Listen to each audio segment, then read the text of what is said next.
Bismillahirrahmanirrahim. Oke, to the point ya. Saya di sini membahas tentang pola asuh anak. Nah, gimana sih pola asuh yang benar untuk anak ya? Di sini pengertian pola asuh,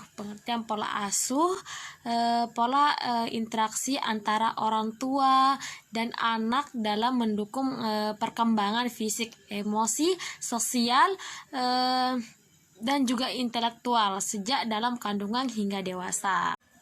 Nah, bagaimana sih cara orang tua memperlakukan atau pola asuh terhadap seorang anak? Nah, cara orang memperlakukan anak yakni seperti mendidik, membimbing, dan mendisiplinkan anak dalam rangka mencapai kedewasaan sikap dan fikir. Jadi orang tua itu harus membimbing seorang anak hingga dari ia kecil hingga ia dewasa. Pengasuhan memerlukan pengetahuan dan ilmu. Tidak dapat dilakukan secara sembarangan. Jika kita melakukan secara sembarangan, maka akan berakibat fatal pada pertumbuhan anak tersebut.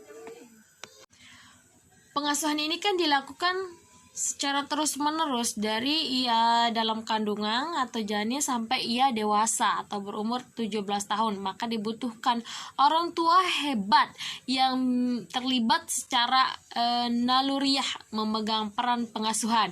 Maka interaksi, pelakuan, kegiatan untuk membangun kedewasaan mental seorang disebut dengan parenting atau pengasuhan. Oke, kita lanjut. Apa sih peran orang tua mengasuh anak sesuai dengan perkembangan zaman? Yang di sini akan kita bahas adalah umur 0 sampai 6 tahun. Rasulullah menganjurkan agar anak usia tersebut anak dimanjakan, dikasih sayangin tanpa batas dan adil pada setiap anak, agar ia menyayangimu kelak atau nantinya, jauhi pukulan atau hukuman dengan alasan apapun. Jadi pada umur anak usia dini kita harus memanjakannya, mengasih sayanginya, jauhi pukulan. Tidak ada kata pukulan terhadapnya ataupun bentakan atau teriakan. Jadinya pada umur sekian 0 sampai 6 tahun itu kita dianjurkan oleh Rasulullah SAW untuk memanjakannya, mengasih sayanginya, begitu.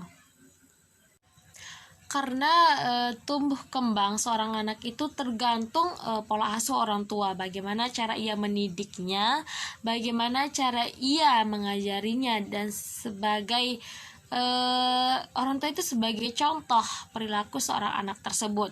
Sikap dan sifat mana yang menonjol dalam pengasuhan, misalnya bagaimana mendisiplinkan anak, seni menanamkan nilai, konsep diri, mengelola emosi, dan lain-lain. Nah, kita berlanjut ke usia 7 sampai 9 tahun. Pada tahap ini, ayah bunda sedari awal menanamkan nilai kedisiplinan dan tanggung jawab pada anak untuk membangun kepribadian dan akhlak yang mulia sesuai dengan syariat Islam. Nah, di sini ada contohnya.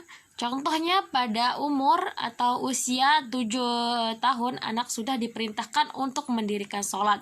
Ketika usia 10 tahun ayah bunda memisahkan tempat tidur antara anak laki-laki dan perempuan. Jadi jika anak tidak mau melakukan sholat pada umur 7 tahun, maka kita boleh memperingatinya dengan cara yang baik-baik, atau jika tidak bisa maka sesekali kita boleh memukulnya, tapi jangan keseringan. Itu sebagai pembelajaran saja bagi seorang anak.